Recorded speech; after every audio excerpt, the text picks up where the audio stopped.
Hi everyone. So before I get started with this video, I wanted to be a little bit vulnerable with you guys. So after I recorded this video, I have been doing a lot of unpacking of my own religious trauma. I think working on this video kind of spurred it on, and the more that I've been unpacking it, the more I've been anxious to release this video.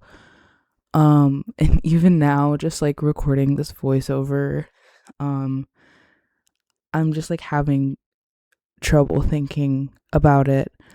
Um, I think a lot of the anxiety I've been having about releasing this video is that there are a lot of people in my life I have not had a conversation with about me being incredibly traumatized by the way that I was raised, and that I don't believe in God anymore. Um, and I'm not someone who specifically like goes out of my way to hide it, but there are a lot of people in my life who I have just been like avoiding having that conversation with, and the idea of them finding out is somehow scarier than when I came out as queer to a lot of those people. Um, and religious trauma is a very real thing. Um, I know I'm kind of turning this video into entertainment of an experience that I had, but if this is something that is also speaking to you, I'm gonna put some YouTube channels in the description. Um, if you are questioning your own faith or going through deconstruction or unpacking existing in a very high control group and what that has done to you, I want to put some YouTube resources that has helped me over the last few years. Um,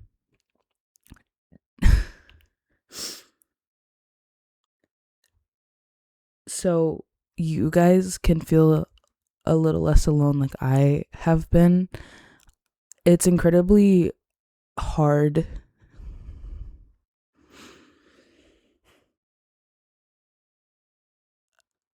It's incredibly hard.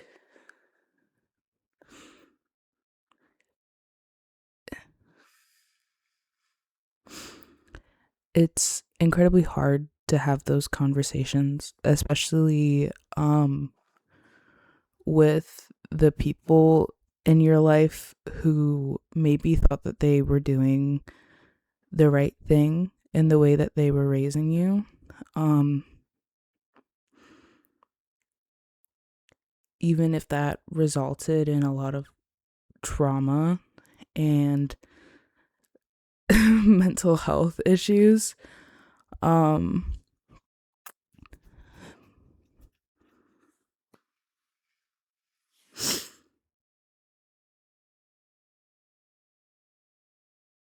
but I have been doing a lot of thought, and I do think I should make this video.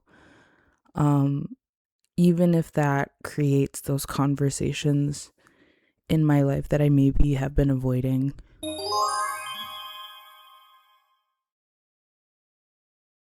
So I grew up in a cult.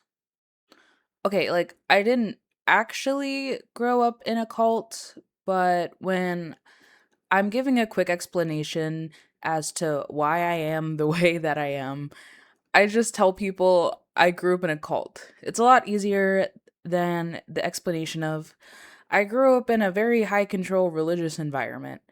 Usually, if I put on the high control religious environment, people just kind of look kind of funny at me and their eyes glaze over and they don't want my explanation. There are a lot of criteria for high control groups. I'm not going to go into that today. This video is about a weird experiences I've had specifically growing up. I do need to go over my background and some definitions for you guys though, just to give you a little bit of background of exactly what kind of childhood we are dealing with. So, for reference, I grew up in a Pentecostal church.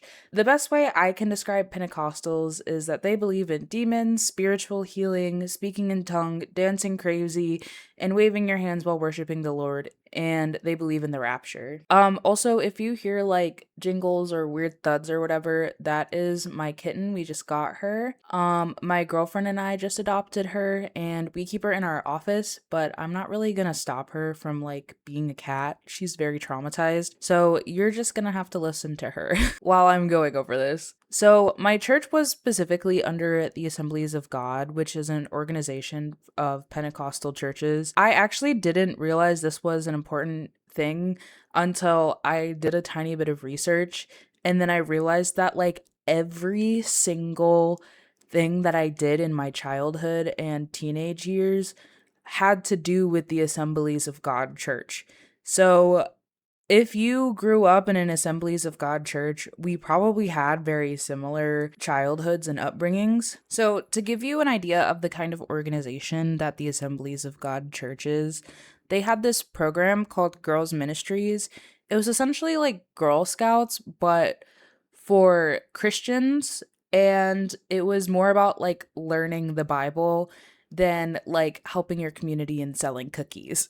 I remember whenever I did this, so there were like different programs depending on the age that you were in, but every single time I went to one of these meetings on Wednesday nights, we started the meetings with pledging allegiance to the Christian flag, which I later learned is a Christian nationalist symbol. So that's fun, I guess. Hi, editing Jasmine here. So while I was actually looking for photos of the Christian flag, I literally found the pledge that I would say, and turns out there's like multiple of them. Oh my god, what the hell? But I'm just gonna show you what I had to say every Wednesday night when I was a child. I pledge allegiance to the Christian flag and the Savior for whose kingdom it stands, one brotherhood until all mankind, in service and in love. And me and my friends would have to stand up, and we would have to put our hands on our hearts, and we would have to say that in unison. That's not culty as fuck. What the hell? I kind of like totally forgot about what it sounded like. Also, fun fact, I had to pledge allegiance to the Bible. Forgot about that until I found a photo of the pledge. So you guys can also listen to that. It says, I pledge allegiance to the Bible, God's holy word.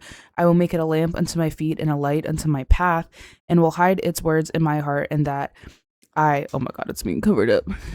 I shall not sin against God. Asphalt's going to the bathroom right now. I hope you guys can hear it.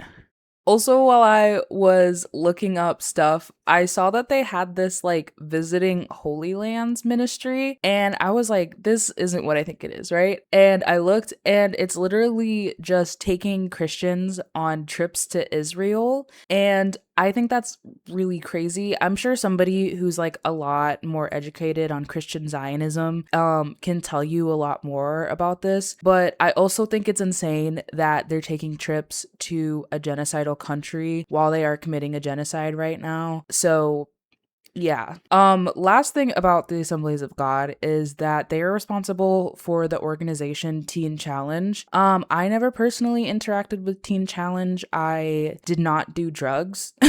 But I remember hearing stories about Teen Challenge, and like from the perspective of the Christians, they were always like these demon possessed kids.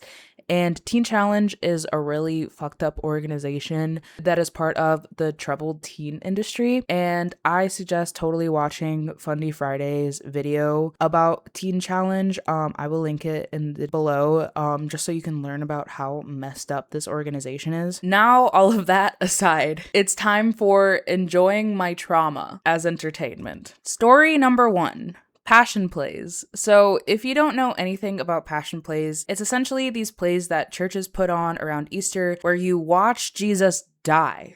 I'm not even kidding you. You watch the story of Easter, including Jesus getting brutally beaten and tortured. If you don't know, for very passionate Christians who celebrate holidays, Christmas and Easter are like the Super Bowl for Jesus freaks. Easter and Christmas service at my church were really big productions that took multiple months to prepare. When I was a kid, my church put on passion plays and they took them seriously. The guy that was in charge of them was like super into theater. He also directed the theater shows at my high school I went to for a while. The year I was finally old enough to sit with the adults for Sunday Easter service, I got to witness one of these passion plays. I thought it was the coolest thing ever. My church was about mid-sized. Asshole, why did you get zoomies now?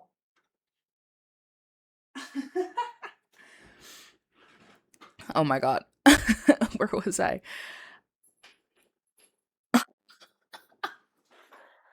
Bro, you were sleeping 2 seconds ago. Okay.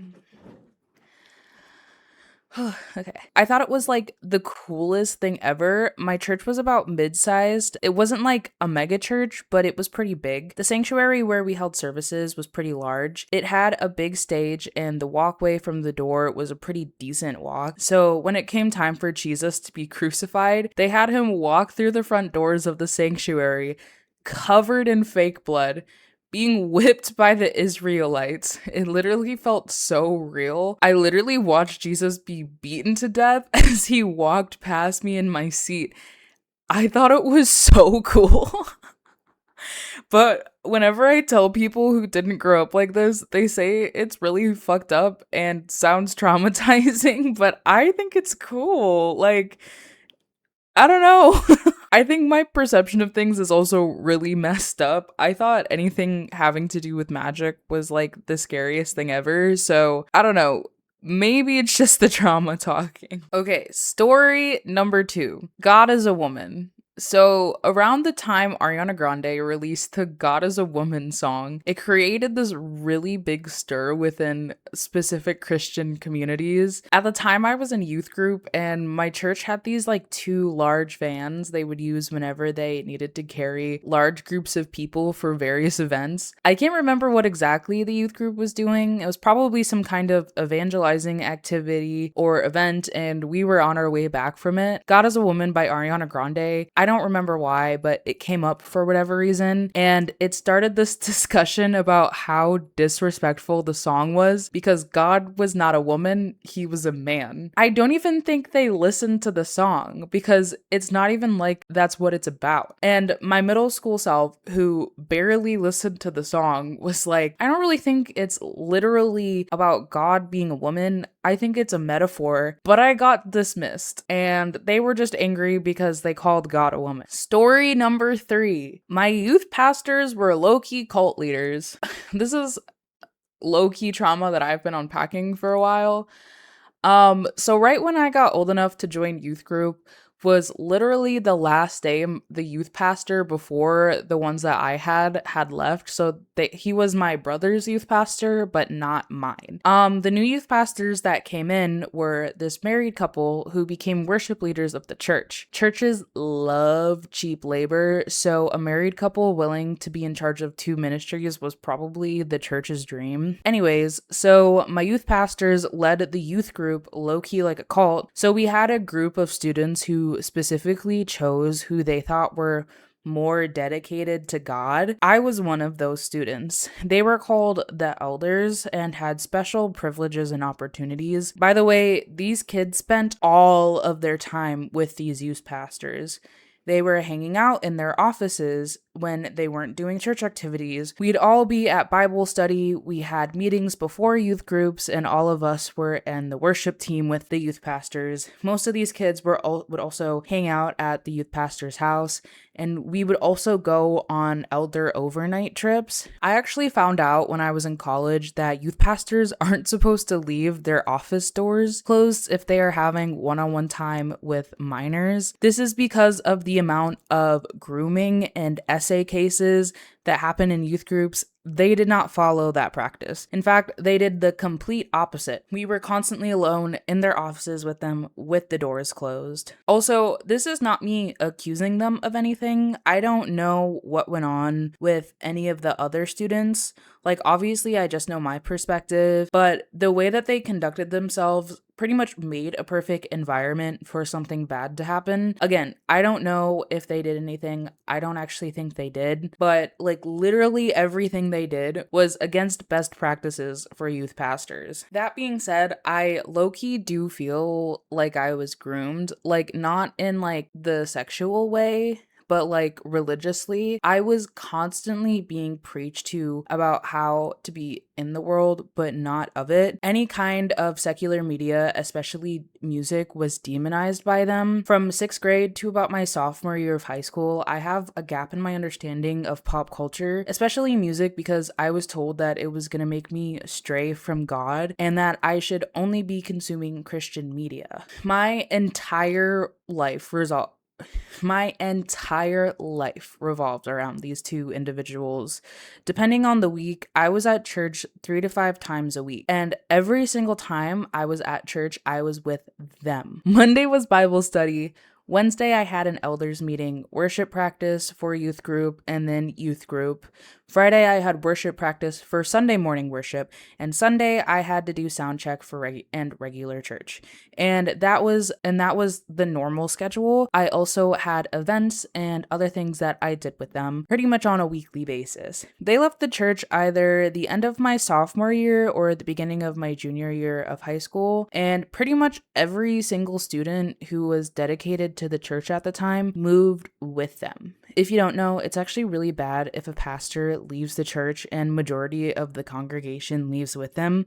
That usually means that the people are there for the pastor and not the church or community. That also means that the church is probably run like a cult. For a lot of people, their church is their community, their safety net, and an important part of their life, and is a lot of times location-based and near where they live. Completely uprooting an entire aspect of your life for one person is completely insane and is not something that happens very often. Story number 4, human videos. It doesn't sound as graphic as it actually is. There are these things in Christian circles called human videos. They actually aren't what they sound like.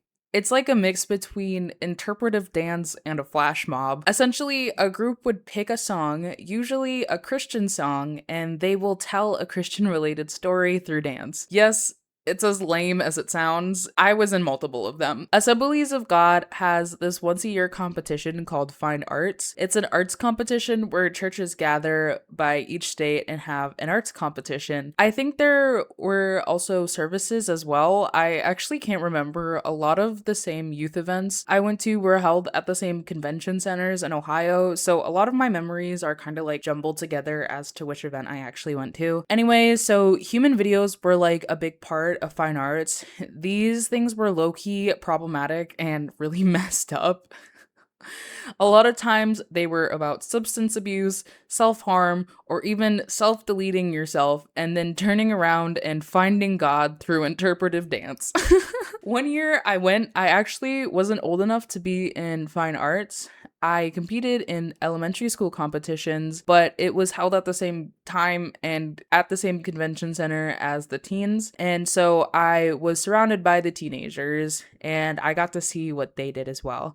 So my friend and I watched a lot of the performances of the older kids. One of the human videos was to the song Take Me to Church by Hosier. And the adults that were with us were like super mad that they performed a secular song. I actually remember at the time a lot of Christians in my church were listening to Take Me to Church, and I was like, isn't this song like blasphemous? And they told me because it was critiquing the Catholic Church, the song was okay. They were more mad about the set fact that it was not a Christian song being performed at a Christian convention. Okay, last story I have for you guys is number 5. We have pyramid schemes. So if you don't know, MLMs are like super prominent in very religious circles. When I was in youth group, Herbalife ran through my church. One of the adult volunteers at their youth group started selling Herbalife. That then spread to a couple of other people. Then my youth pastors also got into selling it. There were also a few kids that were in high school but graduated and then stuck around to become adult leaders. They also started selling Herbalife. My church had this tiny little coffee shop where they tried selling coffee for a bit, and I, as a minor, would volunteer before church services and sell coffee at it. While the big Herbalife craze was going on, they also sold Herbalife shakes at the coffee shop. At the time, I actually didn't know what Herbalife was. I was in middle school and I thought it was just weird that everybody got the same job at a company. And it wasn't until I was like late in high school that I found out what pyramid schemes were and MLMs. And I realized that everybody was scamming each other at my church.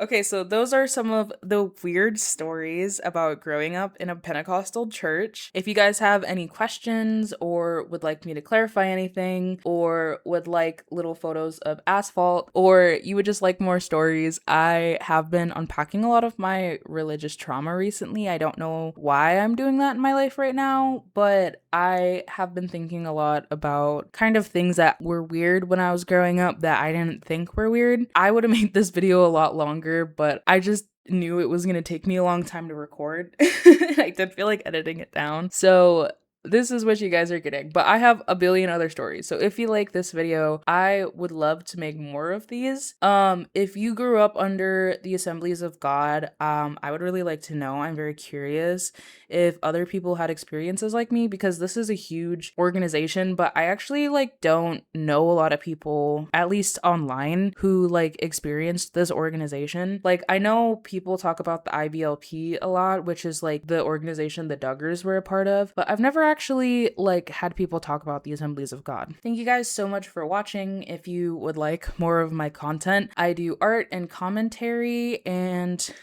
mostly not art related things, but recently I have been trying to find my love of art again, so I will probably be documenting that on my social media. That's not my YouTube, so if you would like to follow that, I have a TikTok and an Instagram. They are the same username as my YouTube. It's just Little Less Than Perfect, all one word. But thank you guys so much, and I hope you guys have a wonderful day. Goodbye. All right, it's going. Actually, I don't care. Let's go. We're gonna there's some flowers and things, and they're having them right now. So we're gonna wait till the perfect time. We're all gonna rush in and be like, "Hey!"